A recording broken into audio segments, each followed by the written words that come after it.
Um,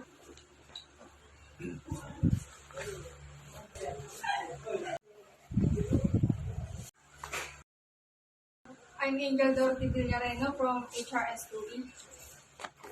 Ay, ako nga pala si Edmar ng 2E. Hi, my name is Hannah Agalon from 2E. Hi, I'm John Faustino from HRS2. Good afternoon, I'm Diana from HRS2E. Ako nga pala si Jamer. Ito yung How can you be happy? Magiging masaya ako sa pagkain ng masasarap, tapos nakakapag-travel at nakakasakay sa mga screen rides. Ano? Simple lang. Pagka may pera, tsaka siyempre may alak. Pag mag-isa ako din, pag nagbabasa ako ng libro, then syempre pag nakakain ko yung masarap kong mga pagkain. Then syempre pera. Mas lalang masarap. What is your purpose in life?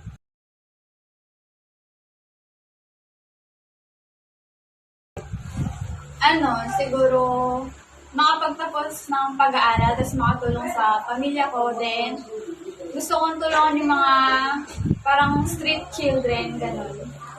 Siguro yung purpose ko sa life is bukod sa mag-serve kay God, magbigay ng inspirasyon. So, simpleng pagiging positibong tao, pwede tayo kasi makapag-inspire ng maraming tao. Ang purpose ko sa life, siyempre, pagka lahat naman tayo, iba't ibang ano sa buhay, siyempre may kailangan kang gampanan, saka may kailangan kang intindihin. simple lang ang purpose ko sa buhay. Maging masaya lang makasama ko yung mga importante sa buhay. How can you be more confident? Yung na-express mo yung sarili mo sa lahat ng bagay na hindi mo kailangan pakinggan o ano yun yung mga sinasabi ng ibang tao.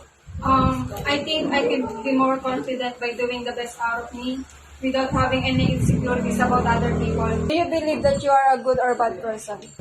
Siguro depende sa sitwasyon, lalo na kapag surrounded ka ng negative na tao, syempre magiging masama ka.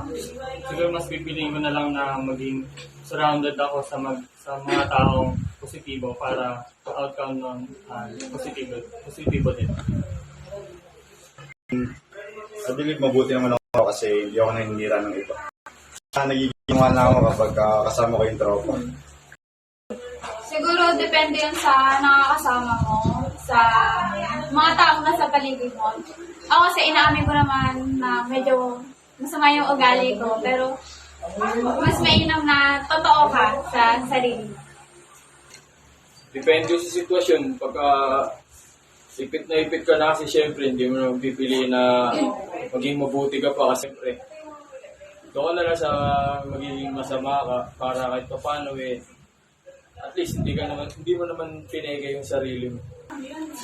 Sa tingin ko naman mabait naman talaga ako. Kaso syempre pagka makakasalamuha ka talagang iba, syempre may maipapakita ka na ibang ugali na hindi nila kilala. Kaya depende talaga kung sino makakasalamuha mo o makakasama sa kanila. Depende sa nakakasalamuha. Kung mabuti sila sa'yo, mas mabuti ka. Pero kung masama sila sa'yo, hayaan mo na lang. Ay, ako nga pala si Edmar ng 2E. Ito yung group namin. Low battery.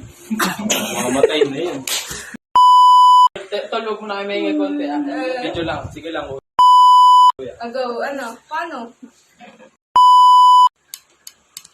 Sige, sabihin niyo pag ginawa. Game na, naka-ready na kami. Go. Wait lang. Di-cut nyo na lang. I-play niyo pa din. Pero magtatanong kami kung game na. Katabi ba si Edmar? Sa pamilya ko sa Bicol, dalawa po kami nung kaibigan ko na buwan na huli po ng Pirato.